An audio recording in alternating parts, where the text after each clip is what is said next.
then Bob Taylor, who re-reported in '99, is here. Yeah. Okay. Yeah. So you might want to bring Dave and. I'm gonna step into the bedroom back I just said, oh, you're okay. Oh, there it is. Yeah, I see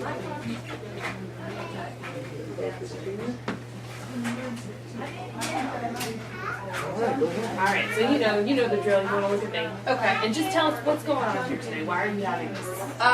We're having a community meeting with the original K because this morning, bright and early, unbeknownst to anyone, CTS, we were once again front page news, except this time it was news that the homeowners and property owners were not given fresh data. We had to find out about it again in the news. And what did you find out?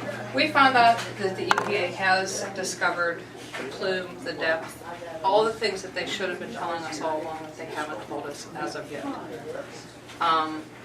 And it's a pattern of the people that are directly affected and the homeowners finding out, not directly, and we're just very tired of it. When you find out important information like that before you go to the media, or make an announcement, you should let the folks who are directly impacted by it know. With everything that's gone on with the congressional hearings, everything that's been going on with the EPA, you would think that first and foremost they would want to let the homeowners know that, hey, we found the contamination, we know where the plume is, we know the depth, we know the impact, and this is what we're going to do for you. We're going to let Asheville know now. But that's not what happened. This sounds very stressful. It is. It's funny, when we purchased the house back in 2007, we thought we were buying our forever home. It seems to be in Nashville. And what we actually bought was a nightmare. A home that very shortly after the fact we found out that we have potential contamination, that we were living less than a mile from a toxic waste site. Nothing that was disclosed during the purchase of a home. And what should have been an amazing time in our lives has been stressful and full of fear and anxiety. And a real feeling of not knowing who to trust, because the people that are out to protect us are the people that sometimes aren't giving us the information that we need to be safe. When you read that article, did you call the EPA? Did you say, hey, what gives? You know what? I didn't, because it's the same old song and dance, and I've seen a few emails today, and that's exactly, they're getting the community letter together, and they're going to make the announcement for a community letter next week. But that's kind of like closing the barn door after the horses get out. It's already, now we're left to speculate and wonder, because now we know that they have the information.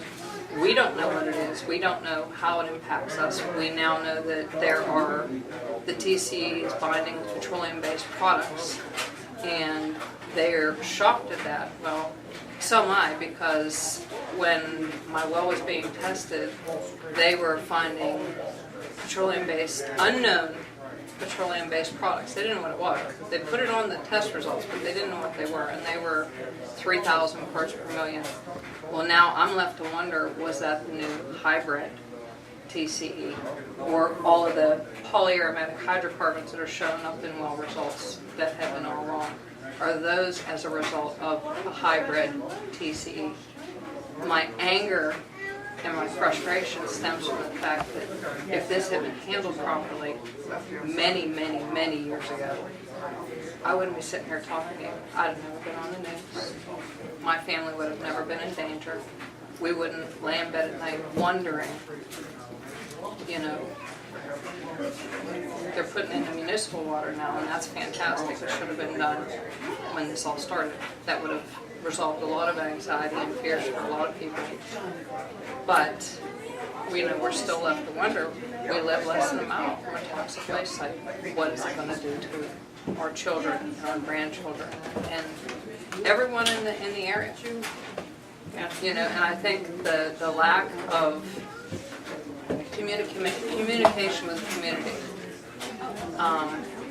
We do get email newsletters from the EPA, but they're kind of scripted and uninformational.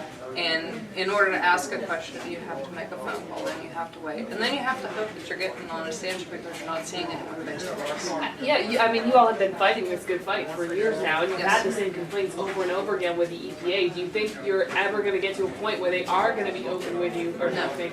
No, I really honestly don't feel like, I feel like there are a few people, really good people in the EPA, and I feel like those people, they want to do the right thing, but then I feel like that there's been so much that has happened that they're afraid to do the right thing, and that's kind of, you know, and all we've ever asked for is for honesty and for them to open and forthcoming with us. We're the homeowners, we're the property owners.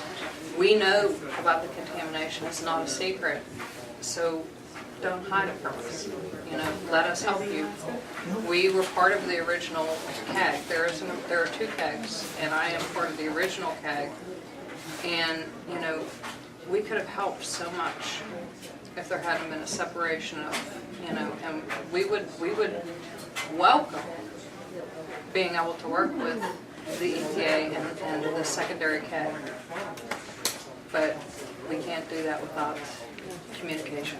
Good, that's good. Just say and spell your first and last name for us. Lori, Lori, Murphy, Murphy. And how long have you lived in this house? Since June of 2007. And we got our letter of intent of contamination in what? August or September of 2007.